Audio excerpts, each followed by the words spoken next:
Graça e paz, irmãos. Nós vamos para a nossa última aula sobre o islamismo, a partir da página de número 31, finalzinho da página 31, iniciando a página 32. O islamismo, ele alega que a sociedade cristã, ela é depravada. E de fato existe uma grande depravação no mundo ocidental, tá? Mas o problema é que essas pessoas, ou a maioria dessas pessoas, não são cristãs. O islamismo acredita que todo o Ocidente é cristão, e não é. Nós sabemos que no Ocidente existem ateus, existem budistas, existem pessoas que professam várias outras religiões e pensamentos filosóficos, e existe sim uma grande depravação no meio da sociedade ocidental. Essa depravação não é culpa dos cristãos como pensam os muçulmanos, tá? Por exemplo, a gente poderia usar essa mesma lógica com eles e dizer que todos os árabes são muçulmanos, quando na realidade nem todos os árabes são muçulmanos, tá ok? Eles alegam que a sociedade cristã é depravada, mas eles confundem o cristianismo com sociedade ocidental. A liberdade e o Islã, na página de número 35. A liberdade e o Islã. Frequentemente o islamismo, quando vai para os países democráticos, o islamismo pede liberdade de culto, pede liberdade de religião, pede liberdade para expressar o que eles pensam, o que eles acham. Mas o interessante é que nos países muçulmanos não existe liberdade. Nos países muçulmanos, a liberdade ela é simplesmente negada para todas as demais pessoas.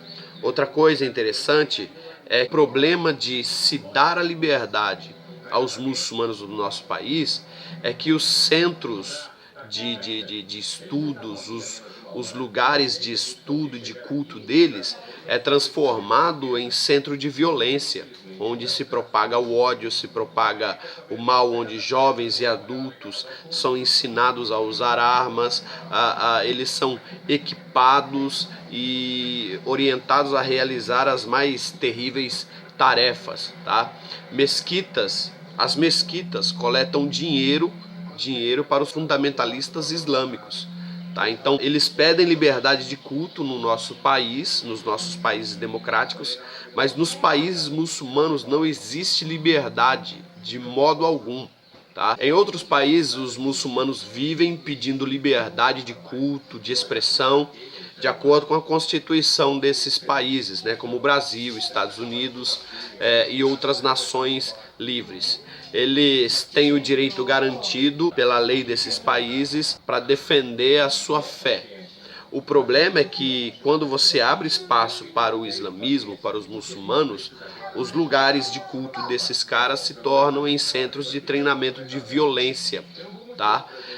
E não há liberdade de culto para os cristãos em países muçulmanos. A questão da evangelização dos muçulmanos, isso é um dos maiores desafios da igreja, tá? Porque os muçulmanos eles são muito fechados. Por exemplo, lá no norte da África, eles não fazem separação entre cristianismo, ou seja, eles não separam fé cristã e cultura europeia, que são totalmente são totalmente desvinculadas, são coisas totalmente diferentes, tá? Para eles, toda a sociedade ocidental é cristã, e isso não é uma verdade, e por isso eles se tornam com a mente muito fechada, tá? Tem a questão também do problema cultural. Muitos muçulmanos vivem dentro de antigas colônias e eles não têm diálogo, eles são paternalistas, eles são muito suscetíveis ao racismo e são ensinados a desconfiar e ser hostis a qualquer pessoa ocidental ou cristão, né, como eles pensam. Também existe a questão do problema psicológico. Nesses países, a sociedade muçulmana exige uma conformidade estrita da parte dos seus cidadãos. A opinião do indivíduo conta muito pouco. O que conta mesmo é o que a sociedade pensa. Ou seja, na sociedade muçulmana, não interessa o que o cara pensa, o que interessa é o que a sociedade pensa, de modo geral, tá? Existe também a questão da comunicação, tá? A língua árabe, ela comunica todo o pensamento deles. E muitas vezes os cristãos e muçulmanos atribuem significados diferentes à mesma palavra. Por exemplo, pecado, oração, fé, filho de Deus. Atribuímos nomes diferentes, significados diferentes para a mesma palavra. Por isso, quando nós formos conversar com o muçulmano, se é simples, explicar os termos e as palavras e os significados das palavras de modo bem simples, tá? Agora, como evangelizar os muçulmanos com essa tamanha dificuldade? Primeiro, sendo cheio do Espírito Santo. Se faz necessário que aquele que vai evangelizar os muçulmanos, ele seja cheio do Espírito Santo, ele busque a Deus, ele tenha o costume de buscar ao Senhor sinceramente, tá? Orar o tempo todo. É necessário, se nós vamos evangelizar um muçulmano, que nós oremos por ele, né? Que nós clamemos a Deus por ele para que Deus o converta. E demonstrar amor. Amor sempre. Eu acho que amor é a base para tudo isso, tá? O islamismo é fundamentalista, tá? Muita gente acha que a palavra Islã significa paz. Não, o Islã significa se submeter a Allah, tá? Mas os muçulmanos vão dizer que o islamismo é uma religião de paz e tal. Nada a ver, nada a ver, nada a ver. Por exemplo, existe uma citação, tá? Uma entrevista na revista Veja, de 26/9/2001, que diz assim: há ensinamentos de paz no islamismo, mas eles não compõem o coração da doutrina. A palavra Islã não significa paz, mas submissão. Basta ler o Corão. A Sura 9, versículo 5 decreta: matai os idólatras onde quer que os encontreis, capturai-os, cercai-os e usai de emboscadas contra eles. E mais adiante o livro insiste que nações, não importa quão poderosas, deverão ser combatidas até que abracem o Islã. Essa é a vertente central ortodoxa do islamismo. Paz não é uma palavra que se possa encaixar facilmente nessa forma de pensamento. Estamos falando de uma religião imperialista que parte da premissa de que deve espalhar-se pela força se necessário, tá? Então o Islã não é uma religião de paz. A jihad, a guerra santa, ela é usada sim para combater as pessoas que não são cristãs, tá?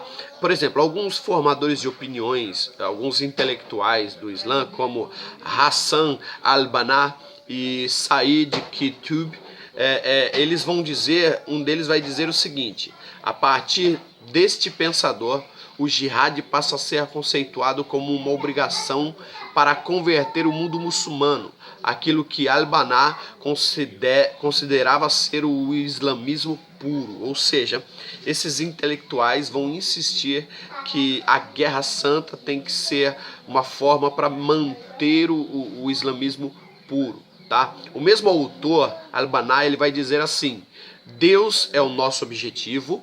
2. O mensageiro é o nosso exemplo.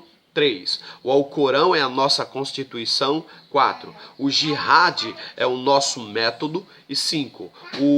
O martírio é o nosso desejo. Ou seja, o islamismo é uma religião que se pauta pela violência, que se pauta pelo ódio, tá ok? O Alcorão, ele tem grande influência na vida dos grupos muçulmanos. E o Alcorão incita o ódio, tá? Eles obedecem à letra do Alcorão e o Alcorão incita o ódio. Não adianta dizer que o Islã é uma religião de paz, que o Alcorão fala de paz. Ele até fala de paz, o Alcorão. Mas a paz não é o ensinamento central, mas a violência. Por exemplo, vamos ler alguns versos aqui do Corão para que vocês entendam, tá? Sura 9, verso 191. Matai-os onde quer que os encontreis, expulsai-os de onde vos expulsaram, porque a perseguição é mais grave do que o homicídio. Não os habitais nas cercanias da mesquita sagrada, a menos que vos ataquem. Mas se ali vos combaterem, matai-os. Tal será o castigo dos incrédulos, tá? Sura 4, verso 91. Capturai-os e matai-os onde quer que os acheis, porque sobre isto vos concedamos autoridade absoluta. Sura 40, verso 25. Matai os filhos varões daqueles que com ele creem, e deixai com vidas as suas mulheres. Porém, a conspiração dos incrédulos do improfícua, tá? Sura 9, verso 111. Deus cobrará dos infiéis o sacrifício dos seus bens e pessoas, em troca do paraíso. Combaterão pela causa de Deus, matarão e serão mortos. É uma promessa infalível que está registrada na Torá, no Evangelho e no Alcorão. E quem é mais fiel à sua promessa do que Deus? Regozijai-vos, pois, a troca que haveis feito com ele.